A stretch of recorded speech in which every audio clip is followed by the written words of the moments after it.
এই ভিডিওতে ত্রিপুরার বেঙ্গলি মিডিয়ামের ক্লাস 6 এর ম্যাথ গণিত প্রকাশ এই বইটার হচ্ছে 173 পেজ নং এর 7.7 টপিকটা নিয়ে আলোচনা করব। আর এখানে হচ্ছে উত্তর বের করে যেগুলো রয়েছে সেগুলোর উত্তর করে বের করার চেষ্টা করব আমরা এই ভিডিওতে।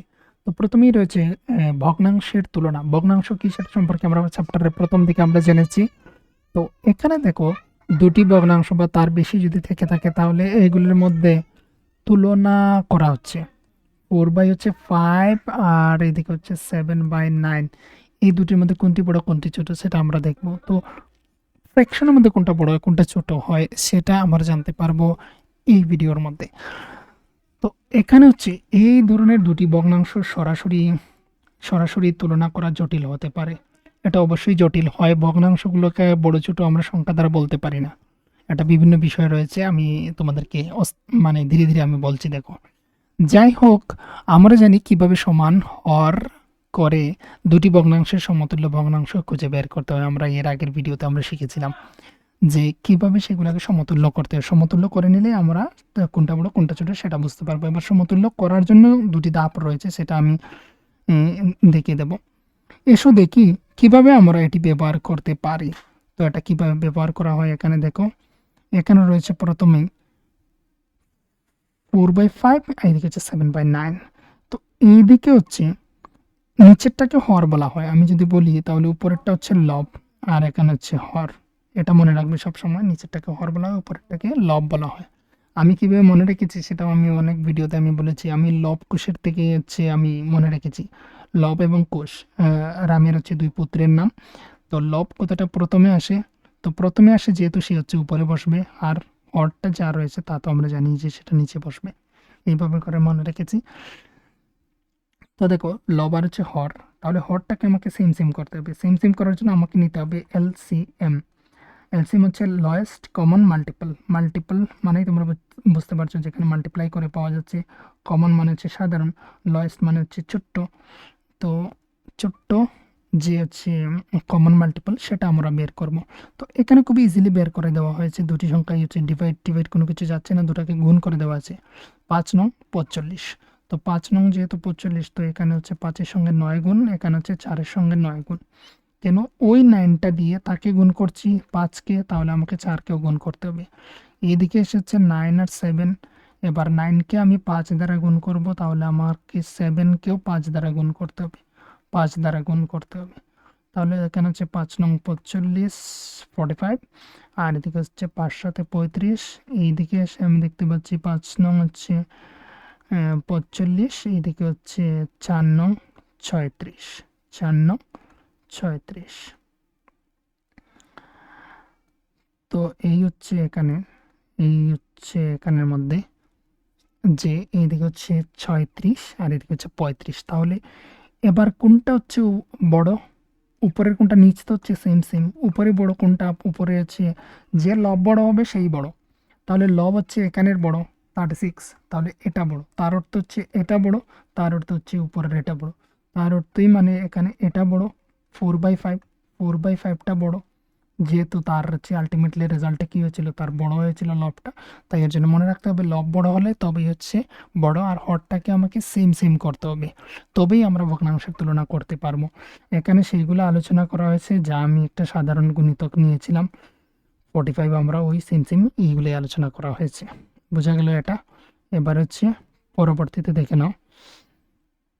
এখানে রয়েছে যে 4/5, তারপর হচ্ছে সিম্বলটা দেওয়া রয়েছে, তার অর্থ বোঝাচ্ছে 4/5টা বড়। এখানে হচ্ছে 7/9। এসব অন্য একটি জোড়ার জন্য একটা চেষ্টা করি। এখানে আবার ওরা চেষ্টা করেছে, এখানে করা হয়েছে, এখানে বের করা হয়েছে। ঠিক রয়েছে, সেটা তোমরা একবার দেখে নেবে। আর এখানে দুটো বিষয় আলোচনা করা হয়েছে, ধাপ 1, ধাপ 2। বলা হয়েছে প্রদত্ত ভগ্নাংশগুলিকে সমতুল্য ভগ্নাংশে পরিবর্তন করা যাতে সেগুলা একই হর হয়ে যায়। একই হর মানে নিচেরটা হরটা সেম সেম হয়ে যায়, বা হচ্ছে একই একক ভগ্নাংশ দিয়ে প্রকাশ করা যায়। একই একক ভগ্নাংশ দিয়ে প্রকাশ করা যায় তবে হয়ে যাবে। আমি এই একক ভগ্নাংশটাকে নিয়ে একটু আলোচনা করব এখানে। তারপর হচ্ছে আমি 2 নম্বরটা বলে দিচ্ছি। এখন সমতুল্য ভগ্নাংশের তুলনা করো সহজভাবে লবগুলোর তুলনা করে, অর্থাৎ প্রতিটিতে থাকা একক ভগ্নাংশের সংখ্যা। এই একক ভগ্নাংশের সংখ্যা সেটা বলছি। আর লবগুলার মধ্যে তুলনা মানে হচ্ছে উপরগুলাকে নিয়ে তুলনা করা, উপরটা যার বড় হবে সেই হচ্ছে বড়।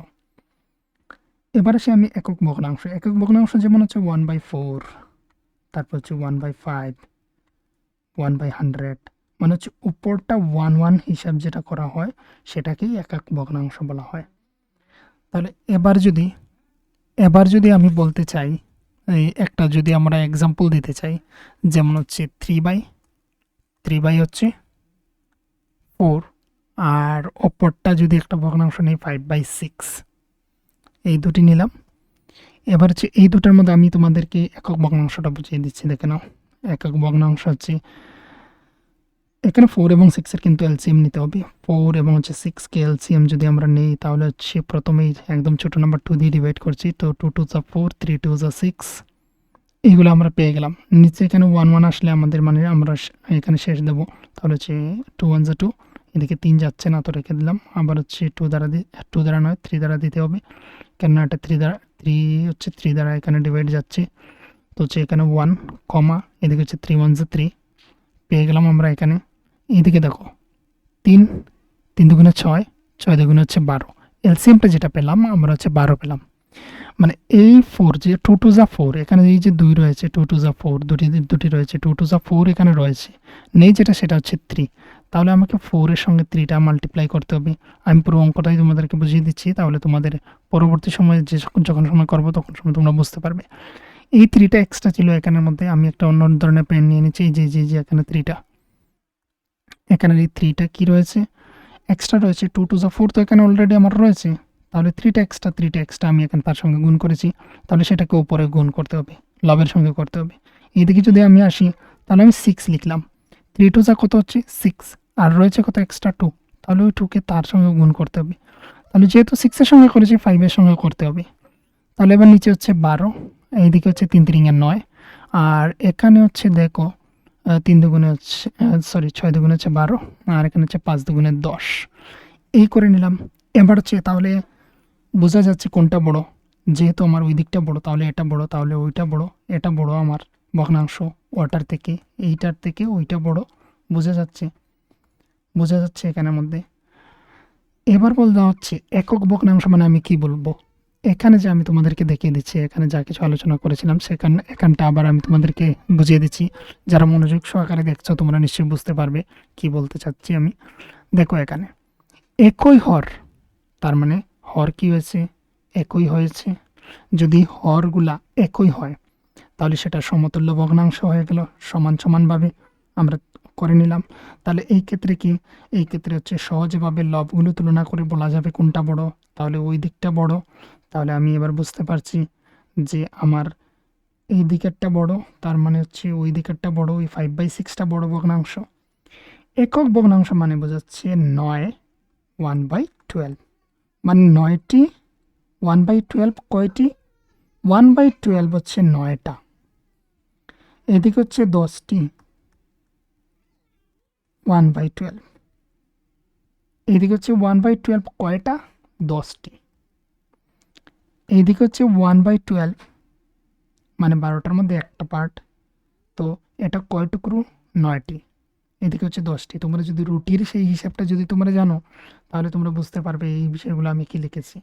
তার মানে একক ভগ্নাংশ ওইগুলাকে বোঝাচ্ছে। একক ভগ্নাংশ যদি আমরা ডিফারেন্স মানে আমরা বের করি তাহলে এইদিকে দেখতে পাচ্ছি আমি 1/12 কয়টি 10টি, আর এদিকে হচ্ছে 9টি, তাহলে বেশি কোন দিকে, বেশি হচ্ছে এইদিকে আমার এইদিকে, তার মানে ওইটা, তাহলে এইটা বড়। বোঝা গেল এই একক ভগ্নাংশ কি। তো এই জায়গাটা আমার একটু অন্যরকম লেগেছিল, যার জন্য এতটুকু তোমাদের বোঝানো বা এতটা উদাহরণ দেওয়া এখানের মধ্যে। এবার হচ্ছে মেইন কোয়েশ্চেনগুলোর মধ্যে চলে আসছি। প্রথমেই হচ্ছে উত্তর বের করো। এখানে রয়েছে 1 2 3 বলে 3টি কোয়েশ্চেন, 3টির মধ্যে আর হচ্ছে 2টি 6টি করে রয়েছে, 5টি করে রয়েছে, তো এগুলো করবো দেখো। এবার হচ্ছে নাম্বার 1 এ নাম্বার এর সমাধানটা এখানে দেখে নাও। এখানে হচ্ছে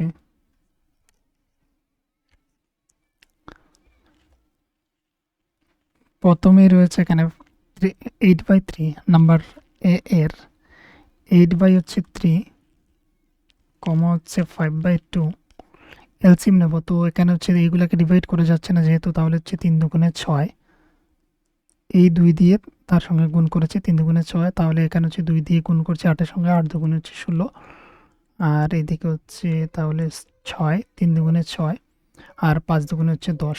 একটা কমপ্লিট। আমরা তুলনা করেছি, তোমার উত্তরের সাপেক্ষে যুক্তি দাও। তাহলে এই দিকটা হচ্ছে এই দিক বড়, তাহলে হচ্ছে এই দিক বড়, তাহলে আমরা বলতে পারি এইভাবে। সুতরাং সিম্বল দিয়ে দেবো 8/3, আর হচ্ছে এইভাবে লিখে দিচ্ছি, এইভাবে।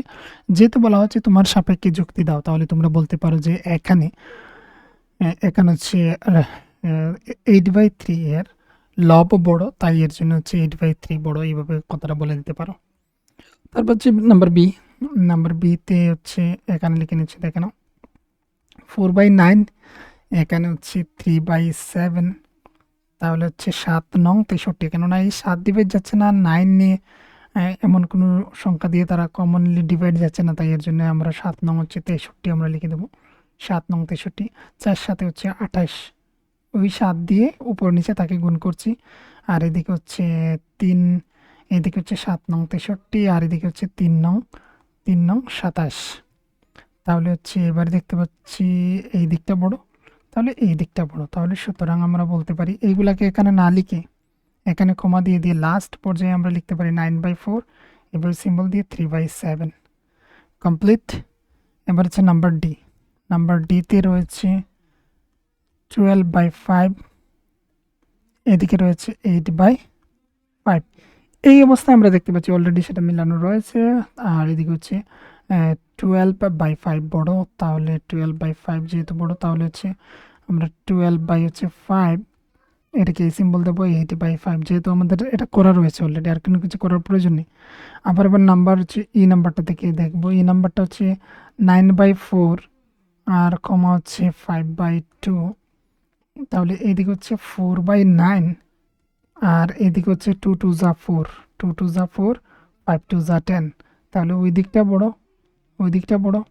আমরা এটাকে কিভাবে করলাম যদি আমরা দেখি, তাহলে হচ্ছে 9/4, আর এইভাবে সিম্বল দিয়ে দিলাম 10/4, যেহেতু হচ্ছে এই দিকটা বড় লব, তাহলে এটা বড়।